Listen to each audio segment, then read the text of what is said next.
Hello everyone, I am Damayanti. Welcome to my YouTube channel. एवं मु आलोचना करी +3 2 semester political science honours. Already मु +3 फर्स्ट सेमिस्टर ठारू 6 सेमिस्टर पर्यंत समस्त ओडिया ऑनर्स, हिस्ट्री ऑनर्स एवं पॉलिटिकल साइंस एवं एजुकेशन ऑनर्स समस्त वीडियो अपलोड कर सारी।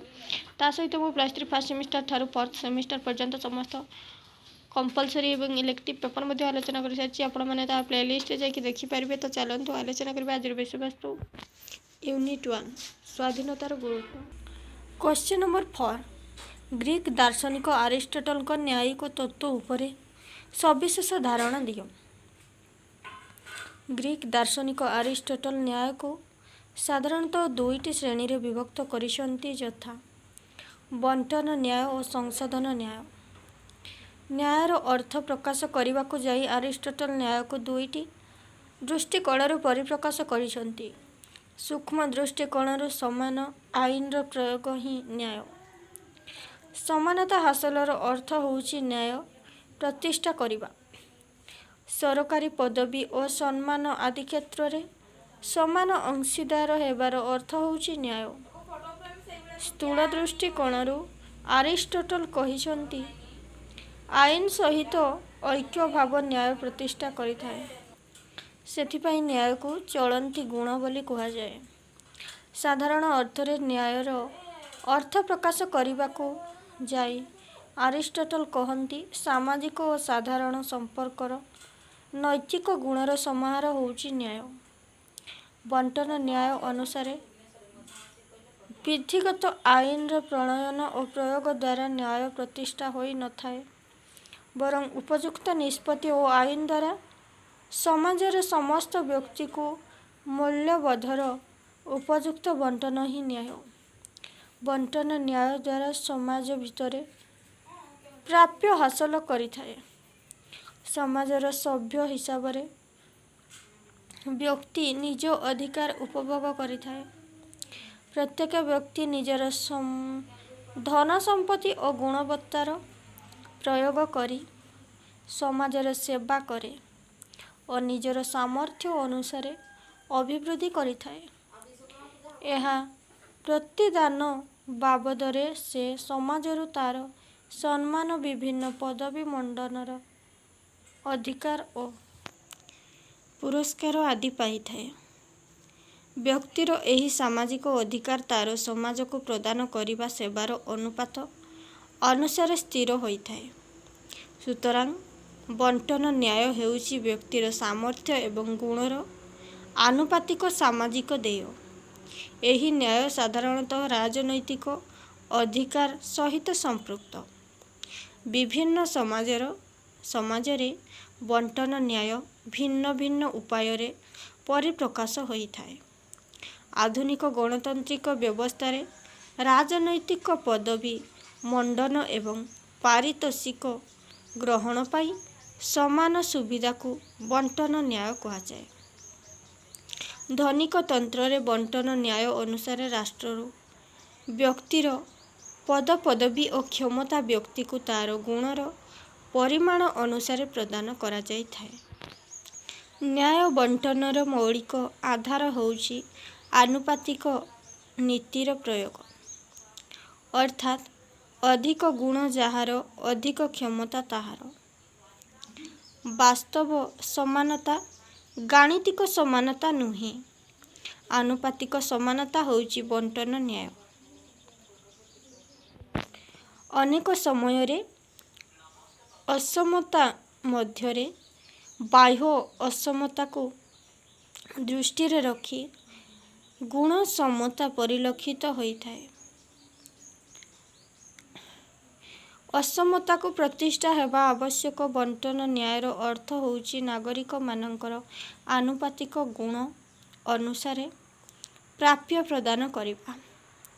प्रत्येक व्यक्तिर साधारणतः 4टी गुण रहिछि, यथा नैतिक ज्ञान, सामरिक सामर्थ्य, संपद उत्पादन, कार्य निपुणता। बंटन न्याय अनुसार समान स्तर रे थिबा व्यक्ति माननको समान सुविधा सुजोग प्रदान करिबा उचित। एही नीति अनुसार व्यक्तिर योग्यता और ସାମାଜିକ ସେବାର ପରିମାଣକୁ ଆଧାର କରି ଆନୁପାତିକ ଭିତ୍ତିରେ ତାର ଅଧିକାର ଓ ପ୍ରାପ୍ୟ ନିର୍ଦ୍ଧାରିତ ହେବା ଉଚିତ। ଆରିଷ୍ଟଟଲ ତାଙ୍କ ଦର୍ଶନରେ ସମସ୍ତଙ୍କ ମଧ୍ୟରେ ସମପରିମାଣରେ ନ୍ୟାୟ ବିଚରଣକୁ ଗୁରୁତ୍ୱ ପ୍ରଦାନ କରିଛନ୍ତି। ଆରିଷ୍ଟଟଲଙ୍କ ବଣ୍ଟନ ନ୍ୟାୟରେ ପରବର୍ତ୍ତୀ ପର୍ଯ୍ୟାୟରେ ମାର୍କ୍ସବାଦ ସୁଦୃଢ଼ କରିଥିଲା। କାର୍ଲମାର୍କ୍ସଙ୍କ ମତରେ ସମାଜରେ ପ୍ରତ୍ୟେକ ବ୍ୟକ୍ତିଙ୍କୁ ତାର ସାମର୍ଥ୍ୟ ଏବଂ କର୍ମ ଅନୁସାରେ ନ୍ୟାୟ ମିଳିବା ଆବଶ୍ୟକ। ବିଂଶ ଶତାବ୍ଦୀର ରାଜନୈତିକ ଅର୍ଥନୈତିକ ଜେ.ଡବ୍ଲ୍ୟୁ. ଖାପମେନ୍ ତାଙ୍କର ଲେଖାରେ ବଣ୍ଟନ ନ୍ୟାୟକୁ ପ୍ରତିଫଳିତ କରିଛନ୍ତି। ସେ ତାଙ୍କର ନ୍ୟାୟର ଦର୍ଶନକୁ ମନୁଷ୍ୟର ଅର୍ଥନୈତିକ ଏବଂ ଉପଭୋକ୍ତା ସାର୍ବଭୌମତ୍ୱ ସହିତ ସମ୍ପର୍କିତ କରି ପରିପ୍ରକାଶ କରିଛନ୍ତି। ତାଙ୍କ ମତରେ ନ୍ୟାୟର ମୌଳିକ ନୀତି ହେଉଛି ସୁଯୋଗର ବଣ୍ଟନ, ମାତ୍ର ଏହି ବଣ୍ଟନ ଏପରି ହେବା ଆବଶ୍ୟକ ଯେପରି ଉପଭୋକ୍ତାଙ୍କ ସାର୍ବଭୌମତ୍ୱ ସୁରକ୍ଷିତ ହେବ। ବାସ୍ତବ ନ୍ୟାୟ ଓ ବଣ୍ଟନ ନ୍ୟାୟ ପଦ୍ଧତି ନ୍ୟାୟକୁ ବିରୋଧ କରି ବାସ୍ତବ ନ୍ୟାୟ ତତ୍ତ୍ୱ ପ୍ରତିଷ୍ଠିତ। ବାସ୍ତବ ନ୍ୟାୟର ସମର୍ଥକମାନଙ୍କ ମତରେ କେବଳ ବିଧିବଦ୍ଧ ଆଇନ ପ୍ରଣୟନ ଓ ପ୍ରୟୋଗ ଦ୍ୱାରା ନ୍ୟାୟ ପ୍ରତିଷ୍ଠା ସମ୍ଭବ ନୁହେଁ, ମାତ୍ର ଯେତେବେଳେ ସଠିକ୍ ନିଷ୍ପତ୍ତି ଓ ଆଇନ ପ୍ରଣୟନ କରାଯାଇ ସମାଜରେ ପ୍ରତ୍ୟେକ ବ୍ୟକ୍ତିକୁ ମୂଲ୍ୟବୋଧଗୁଡ଼ିକ ସଠିକ୍ ଭାବରେ ବଣ୍ଟନ କରାଯାଇପାରିବ, ସେତେବେଳେ ନ୍ୟାୟ ପ୍ରତିଷ୍ଠା ସମ୍ଭବ ହେବ। ସାମାଜିକ ମୂଲ୍ୟବୋଧର ପ୍ରକ୍ରିୟାଗତ ବା ପଦ୍ଧତିଗତ ବଣ୍ଟନ ନ୍ୟାୟ ନୁହେଁ, ବରଂ ସେଗୁଡ଼ିକ ସଠିକ୍, ନିରପେକ୍ଷ ଓ ଆବଶ୍ୟକ ମୁତାବକ ବଣ୍ଟନ ହିଁ ନ୍ୟାୟ। ଏହି ଅର୍ଥରେ ବଣ୍ଟନ ନ୍ୟାୟ ହେଉଛି ବାସ୍ତବ ନ୍ୟାୟ। ସମାଜବାଦର ସମର୍ଥକମାନେ ବଣ୍ଟନ ନ୍ୟାୟକୁ ହିଁ ସମର୍ଥନ କରିଛନ୍ତି ବା କରିଥାନ୍ତି। ସେମାନଙ୍କ ମତରେ ସମାଜର ପ୍ରତ୍ୟେକ ଗୋଷ୍ଠୀ, ବିଶେଷ କରି ଦୁର୍ବଳ ଓ ପଛୁଆ ବର୍ଗର ଜନସାଧାରଣମାନଙ୍କୁ ଆର୍ଥିକ, ସାଂସ୍କୃତିକ, ସ୍ୱାସ୍ଥ୍ୟ ଓ ନିରାପତ୍ତା କ୍ଷେତ୍ରରେ ଯଥୋଚିତ ସାହାଯ୍ୟ ପ୍ରଦାନ କରିବା ପାଇଁ ରାଷ୍ଟ୍ରରେ କାର୍ଯ୍ୟମାନ ଯଥାର୍ଥ ଅଟେ। ସୁତରାଂ ଏହି ଅର୍ଥରେ ବଣ୍ଟନ ନ୍ୟାୟ ସର୍ବସାଧାରଣଙ୍କ କଲ୍ୟାଣ ପାଇଁ ଉଦ୍ଦିଷ୍ଟ। ସମାଜର ପ୍ରତ୍ୟେକ ବ୍ୟକ୍ତି ଓ ଗୋଷ୍ଠୀ ପାଇଁ ଖାଦ୍ୟ, ବାସସ୍ଥାନ ଏବଂ ବସ୍ତ୍ର ପ୍ରଦାନ ଆଦି ମୌଳିକ ସୁବିଧା ସୁଯୋଗ ପ୍ରଦାନ ରାଷ୍ଟ୍ରୀୟ କର୍ତ୍ତବ୍ୟ ହେବା ଉଚିତ। ଏହାଦ୍ୱାରା ବାସ୍ତବ ନ୍ୟାୟ ପ୍ରତିଷ୍ଠା ସମ୍ଭବପର ହୋଇଥାଏ। ସଂଶୋଧନ ନ୍ୟାୟ ବଣ୍ଟନ ନ୍ୟାୟକୁ ଆରିଷ୍ଟଟଲ ନ୍ୟାୟର ଯେଉଁ ଅନ୍ୟ ଦିଗ ଉପରେ ଗୁରୁତ୍ୱ ପ୍ରଦାନ କରିଛନ୍ତି ତାହା ହେଉଛି ସଂଶୋଧନ ନ୍ୟାୟ। ଏହି ଅର୍ଥରେ ନ୍ୟାୟର ଅର୍ଥ ହେଉଛି ଜଣେ ବ୍ୟକ୍ତିର ଅଧିକାର ଉପରେ ଅନ୍ୟ ବ୍ୟକ୍ତିର ହସ୍ତକ୍ଷେପକୁ ବନ୍ଦ କରିବା। ଅନ୍ୟର ହସ୍ତକ୍ଷେପରୁ ବ୍ୟକ୍ତିର ଅଧିକାରକୁ ସୁରକ୍ଷା କରିବା ପାଇଁ ଯେଉଁ ନ୍ୟାୟର ପ୍ରୟୋଗ ହୋଇଥାଏ ତାହାକୁ ସଂଶୋଧନ ନ୍ୟାୟ କୁହାଯାଏ।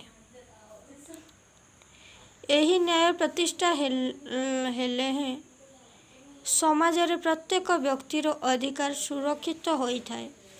ସମାନ ସ୍ଥିତିରେ ଥିବା ଲୋକମାନଙ୍କ ମଧ୍ୟରେ ସମାନ ସୁବିଧା ସୁଯୋଗ ପ୍ରଦାନ ବା ସମାନତା ପ୍ରତିଷ୍ଠା କରିବା ହିଁ ସଂଶୋଧନ ନ୍ୟାୟ ପ୍ରତିଷ୍ଠା ହୋଇଥାଏ।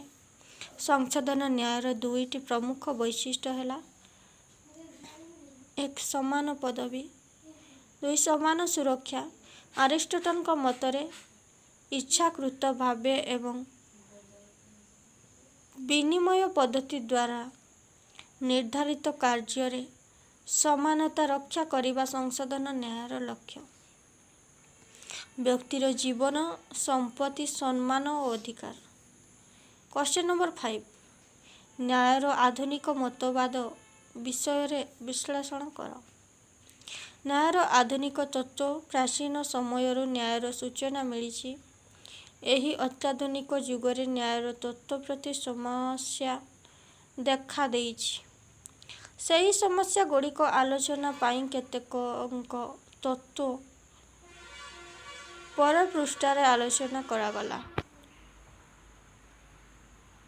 ରଲ୍ସଙ୍କ ନ୍ୟାୟ ସମ୍ବନ୍ଧୀୟ ତତ୍ତ୍ୱ ଉଦାରବାଦୀ ଚିନ୍ତନ ସହ ଜଡ଼ିତ।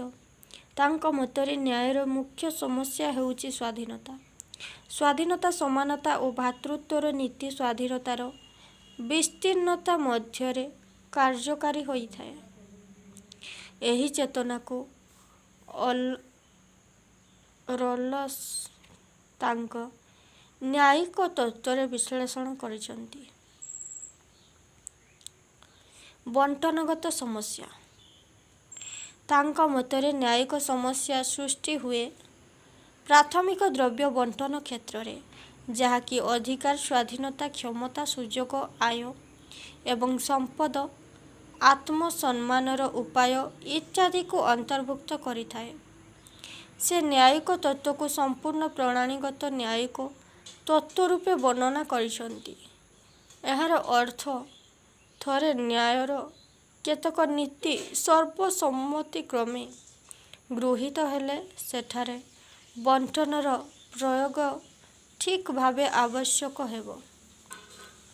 ରଲ୍ସ ସେଇଥିପାଇଁ ବଣ୍ଟନଗତ ତତ୍ତ୍ୱକୁ ସମାଲୋଚନା କରି କହନ୍ତି ଯେ ସେହି ତତ୍ତ୍ୱ ପୂର୍ବ ନିର୍ଦ୍ଧାରିତ ଲକ୍ଷ୍ୟ ସ୍ଥଳରେ ପହଞ୍ଚିବା ପାଇଁ ବ୍ୟକ୍ତିର ନୈତିକତାକୁ ଅବଜ୍ଞ କରିଥାଏ। ସେହିଭଳି ଭାବେ ସେ ଉପଯୋଗୀବାଦୀଙ୍କ ଲୋକଙ୍କ ସର୍ବାଧିକ ସୁଖ ନୀତି ମଧ୍ୟ ବିରୋଧ କରିଛନ୍ତି। ଏହି ନୀତି ନିର୍ଦ୍ଦିଷ୍ଟ ବ୍ୟକ୍ତିର ଅତ୍ୟନ୍ତ ଦୁଃଖକୁ ଆଦୌ ବିଚାରକୁ ନେଇନାହିଁ। ଏହି ଦୃଷ୍ଟିରୁ ସେ କହନ୍ତି ଯେ ତୁମେ କେବେହେଲେ ଦୁଃଖ ଅବସ୍ଥାନକୁ ଉନ୍ନତିଜନିତ ଆନନ୍ଦକୁ ବୃଦ୍ଧି କରି ଭରଣା କରିପାରିବ ନାହିଁ। ସେ ସର୍ବସମ୍ମତ ପ୍ରଣାଳୀଗତ ପହଞ୍ଚିବା ପାଇଁ ଏକକ ପ୍ରଣାଳୀର ବିକାଶ ଘଟାଇଛନ୍ତି। ସାମାଜିକ ଚୁକ୍ତିର ପରମ୍ପରାକୁ ଅନୁକରଣ କରି ବ୍ୟକ୍ତି ସମୂହର ନିର୍ଦ୍ଦିଷ୍ଟ ସାମାଜିକ ଏବଂ ଆର୍ଥିକ ପରିସ୍ଥିତିଠାରୁ ଉଦ୍ଧାର କରି ପ୍ରକୃତ ସ୍ଥିତି ବର୍ଣ୍ଣନା କରିଛନ୍ତି। ସେହି ବ୍ୟକ୍ତି ସମୂହ ଅଜ୍ଞତାର ଓଢ଼ଣା ପଛରେ ଅବସ୍ଥାନ କରିଥାନ୍ତି, ଯେଉଁଠାରେ କି ସେମାନେ ସୁସଙ୍ଗତ ପ୍ରତିନିଧି ରୂପେ ଅନୁଧ୍ୟାନ କରନ୍ତି। ସେମାନେ ସେମାନଙ୍କର ସ୍ୱାର୍ଥ, ଦକ୍ଷତା, ଯାହାକି ପାତର ଅନ୍ତର ସୃଷ୍ଟିରେ ସେ ବିଷୟରେ ଅଭିଜ୍ଞ ଥାନ୍ତି। ମାତ୍ର ସେମାନଙ୍କର ଅର୍ଥନୀତି ଏବଂ ମନସ୍ତତ୍ତ୍ୱ, ଯାହାକି ନ୍ୟାୟର ଆଧାର, ସେ ବିଷୟରେ ମୌଳିକ ଜ୍ଞାନ ଥାଏ। ପ୍ରତ୍ୟେକ ବ୍ୟକ୍ତି ଅନ୍ୟ ପ୍ରତି ଶତ୍ରୁତା ଆଚରଣ ନ କରି ଅଧିକ ସୁବିଧା ହାସଲ କରିବା ପାଇଁ ପ୍ରୟାସ କରିଥାନ୍ତି। ସେମାନେ ଆତ୍ମସ୍ୱାର୍ଥୀ। ସେମାନେ କିଛି ଦାୟିତ୍ୱ ନେବା ପାଇଁ ଚାହାନ୍ତି ନାହିଁ। ସାମାଜିକ ନ୍ୟାୟ ସେତେବେଳେ ପ୍ରତିଷ୍ଠା ହେବ ଯେତେବେଳେ ସର୍ବନିମ୍ନ ସୁବିଧା ଲୋକଙ୍କୁ ଯୋଗାଇ ଦିଆଯିବ। ବଣ୍ଟନ ପ୍ରଣାଳୀ। ସେ ବଣ୍ଟନ ପ୍ରଣାଳୀକୁ ଅଧିକ ଦୃଢ଼ୀଭୂତ କରିବା ପାଇଁ ନ୍ୟାୟର 3ଟି ନୀତିକୁ ଗ୍ରହଣ କରିଛନ୍ତି, ଯଥା: ସମାନ ସ୍ୱାଧୀନତାର ନୀତି। ଏହି ନୀତି ଅନୁସାରେ କାହାରି ସ୍ୱାଧୀନତାରେ ଅଯଥା ହସ୍ତକ୍ଷେପ କରାଯିବ ନାହିଁ କିମ୍ବା କାହାରି ସୁବିଧା ପାଇଁ ଅନ୍ୟର ସୁବିଧା ମଧ୍ୟ ବିପଦପୂର୍ଣ୍ଣ ହେବ ନାହିଁ। 2. ସ୍ୱଚ୍ଛ ସମାନତାର ସୁଯୋଗ ନୀତି। ଏହା ନିର୍ଦ୍ଦିଷ୍ଟ ଭାବେ ଅଫିସର ପଦବୀ ମଣ୍ଡନ କ୍ଷେତ୍ରରେ ବ୍ୟବହୃତ ହୁଏ। ବିଭେଦ ନୀତି। 3. ବିଭେଦ ନୀତି। ଏହା ସୂଚନା ଦିଏ ଯେ ପ୍ରାଥମିକ ଦ୍ରବ୍ୟ ବଣ୍ଟନ ଠାରୁ କୌଣସି ନୀତି ଅଧିକ ଯୁକ୍ତିଯୁକ୍ତ ହୋଇପାରେ ଯେତେବେଳେ ଏହା ସ୍ୱଚ୍ଛ ସୁବିଧା ପାଉଥିବା ବ୍ୟକ୍ତି ସମୂହ ଅଧିକ ସୁବିଧା ହାସଲ କରିପାରିବେ। ଏହି ଅବସ୍ଥା ସେତେବେଳେ ସ୍ୱଳ୍ପ ସୁବିଧା ପାଉଥିବା ବ୍ୟକ୍ତି ସମୂହ ଅଧିକ ସୁବିଧା ହାସଲ କରିପାରିବେ। ଏହି ଅବସ୍ଥା ସେତେବେଳେ ପୂରଣ ହୁଏ ଯେତେବେଳେ ଦକ୍ଷତା, ପ୍ରତିଦ୍ୱନ୍ଦ୍ୱିତା, ଅର୍ଥନୀତି କ୍ଷେତ୍ରରେ ପ୍ରୟୋଗ ହୁଏ। ବଣ୍ଟନ କ୍ଷେତ୍ରରେ ରଲ୍ସ ଚେନ୍ ସଂଯୋଗ ବ୍ୟବସ୍ଥା ଉପରେ ଗୁରୁତ୍ୱ ଦେଇଛନ୍ତି। ଚେନ୍ସକୁ ଶକ୍ତିଶାଳୀ କରିବା ପାଇଁ ହେଲେ ସବୁଠୁ ଦୁର୍ବଳକୁ ଅଧିକ ଶକ୍ତିଶାଳୀ କରିବାକୁ ପଡ଼ିବ। ଏହାଦ୍ୱାରା ଅଧିକ ଭଲ ବା ଉତ୍ତମ ସହ ଦୁସ୍ତର ସଂଯୋଗ ଘଟେ। ଫଳରେ ଏହି ସଂଯୋଗ ଦ୍ୱାରା ଦୁର୍ବଳର ବିକାଶ ଘଟେ। ନେକ୍ସଟ, ସମାଲୋଚନା। ତାଙ୍କ ତତ୍ତ୍ୱ ପୁଞ୍ଜିବାଦ ତତ୍ତ୍ୱରୁ ସୃଷ୍ଟି ବୋଲି ଜଣାପଡ଼େ। ସେ କହିଛନ୍ତି ଯେ ଧନୀଟିଏ ଯଦି ଧନ ସଂଗ୍ରହ କରିବାର ସ୍ୱାଧୀନତା ପାଏ ତାହେଲେ ଗରିବଟିଏ ସ୍ୱତଃସ୍ଫୂର୍ତ୍ତ ଭାବେ ସେଥିରୁ ଉପକୃତ ହେବ। ଯଦି ସ୍ୱଚ୍ଛ ସମାନତାର ସୁଯୋଗ ନୀତି କାର୍ଯ୍ୟକାରୀ ହୁଏ ତାହେଲେ ଧନୀ ଓ ଦରିଦ୍ରର ଦୂରତ୍ୱ କମିବ ନାହିଁ। ସମାଲୋଚକମାନେ କହନ୍ତି ଯେ ଅସୁବିଧା ଗୋଷ୍ଠୀକୁ ଚିହ୍ନଟ କରିବା ସହଜ ନୁହେଁ। ସେ ଏଠାରେ ସମାନତା ପାଇଁ ସ୍ୱାଧୀନତାକୁ ବଳି ପକାଇଛନ୍ତି। ଯଦି ଆୟ ଦ୍ୱାରା ସବୁ ଶ୍ରେଣୀକୁ ଚିହ୍ନଟ କରିବା ସହଜ ହେବ ତାହେଲେ ଯାହାର ଦକ୍ଷତା ନାହିଁ କିମ୍ବା ଦୁର୍ଦ୍ଦଶାର ସମ୍ମୁଖୀନ ହେଉଛି ତାହାର ଅଭାବ ଅସୁବିଧାକୁ କିପରି ଭରଣା କରିହେବ ଏହି ତତ୍ତ୍ୱର ସ୍ୱଚ୍ଛ ଜୀବନ ବିଷୟରେ କୌଣସି ସ୍ପଷ୍ଟ ଧାରଣା ଦେଇନାହିଁ। ନଜିକ୍ଙ୍କ ନ୍ୟାୟିକ ତତ୍ତ୍ୱ। ରବର୍ଟ ନଜିକ୍ ଜଣେ ଆମେରିକୀୟ ଦାର୍ଶନିକ ଅଟନ୍ତି। ସେ ଉଦାରବାଦୀଙ୍କର ବାସ୍ତବ ଭୂମିକୁ ଦର୍ଶାଇଛନ୍ତି। ରଲ୍ସ ବାମ ଉଦାରବାଦୀ ରୂପେ ପରିଚିତ ଲାଭ କରିଥିବେ ବେଳେ ନଜିକ୍ ଦକ୍ଷିଣ ଉଦାରବାଦୀ ରୂପେ ଚିହ୍ନିତ ହୋଇଛନ୍ତି। ଅର୍ଜନ ବା ପ୍ରାପ୍ତି ପ୍ରଣାଳୀ। ନଜିକ୍ ବଣ୍ଟନ ପ୍ରଣାଳୀ କ୍ଷେତ୍ରରେ ବାସ୍ତବତା ଉପରେ ଗୁରୁତ୍ୱ ଦେଇଛନ୍ତି। ତାଙ୍କର ଦୃଷ୍ଟିଭଙ୍ଗୀ ବ୍ୟକ୍ତିର ଦ୍ରବ୍ୟ ପ୍ରାପ୍ତି ଓ ଅଧିକାର ଉପରେ ପର୍ଯ୍ୟବେସିତ। ସେହି ଦୃଷ୍ଟିରୁ ସେ ବିଭିନ୍ନ ଦ୍ରବ୍ୟ ପ୍ରାପ୍ତି ବା ଅର୍ଜନ ପାଇଁ ତିନୋଟି ଉତ୍ସ ଚିହ୍ନଟ କରିଛନ୍ତି ଯଥା 1. ବ୍ୟକ୍ତି ସମୂହର ଶରୀର ଏବଂ ମସ୍ତିଷ୍କ। ଏହା ଉପରେ ସେମାନଙ୍କର ଅଧିକାର ରହିଛି। ଜଣେ ବ୍ୟକ୍ତି ତାହାର ଅଙ୍ଗ ପ୍ରତ୍ୟଙ୍ଗ ଓ ମସ୍ତିଷ୍କକୁ ନିଜ ଇଚ୍ଛାରେ ବ୍ୟବହାର କରିବା ପାଇଁ ସ୍ୱାଧୀନତା ଉପଭୋଗ କରିଥାଏ। 2. ପ୍ରାକୃତିକ ପୃଥିବୀ। ଏଥିରେ ଜମି, ଜଳ ସମ୍ପଦ ଏବଂ ଖଣିଜ ସମ୍ପଦ ଅନ୍ତର୍ଭୁକ୍ତ। ପ୍ରାକୃତିକ ପୃଥିବୀରୁ ବ୍ୟକ୍ତି ବିଭିନ୍ନ ପ୍ରାଣୀର କିଛି ଅଂଶ ଅଧିକାର କରିପାରନ୍ତି। ଏଠାରେ ଅଧିକାର ଯୁକ୍ତି ଅନୁସାରେ ନିର୍ଦ୍ଧାରିତ ହୁଏ। ନେକ୍ସଟ, ଅଧିକାରର ପ୍ରଣାଳୀ। ଲୋକେ ସେମାନଙ୍କର ଶରୀର ଓ ମନ ନିଜର ଅଧିକାରରେ ରଖିଥାନ୍ତି।